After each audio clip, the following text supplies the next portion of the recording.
بچہ پیدا ہونے کے بعد ضروری سمجھا جاتا ہے کہ عورت پر 40 دن تک کی عبادت معاف ہو گئی ہے، 40 دن تک کی نماز معاف ہو گئی ہے، چاہے اس کے نفاس کا خون بند ہو گیا ہو یا نہ ہوا ہو، 40 دن کا عدد فکس ہو گیا ہے۔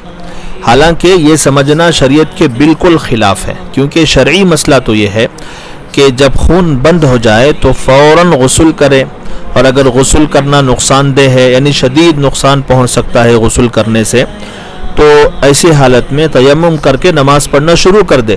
بغیر عذر کے ایک وقت کی بھی نماز چھوڑ دی تو بہت بڑی گنہگار ہو گئی۔ فرمایا اللہ کے رسول صلی اللہ علیہ وسلم نے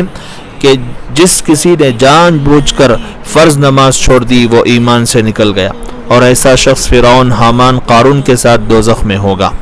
تو یہ جو رسم بنا لی گئی ہے، ایک نیا رواج بنا لیا گیا ہے کہ خون بند ہو یا نہ ہو 40 دن تک نماز معاف ہے، 40ویں دن جب غسل کیا جاتا ہے اس کے بعد نماز پڑھنی ہے، یہ جو ضروری سمجھ لیا گیا ہے یہ بالکل لغو و بیکار، اسلام سے اس کا کوئی تعلق نہیں ہے۔ صحیح مسئلہ تو وہی ہے جو ہم نے بیان کر دیا کہ جب جیسے ہی نفاس کا خون بند ہو گیا تو عورت غسل کرے، غسل نہیں کر سکتی تو تیمم کر کے نماز پڑھنا شروع کر دے، چاہے 15 دن ہو، چاہے 10 دن ہو، چاہے 20 دن ہو، چاہے 25 دن ہو، جب بھی خون بند ہوگا عورت غسل کرے گی اور نماز پڑھنا شروع کر دے گی۔ 40 دن کے عدد کو پکڑ کے بیٹھے رہنا یہ جہالت ہے۔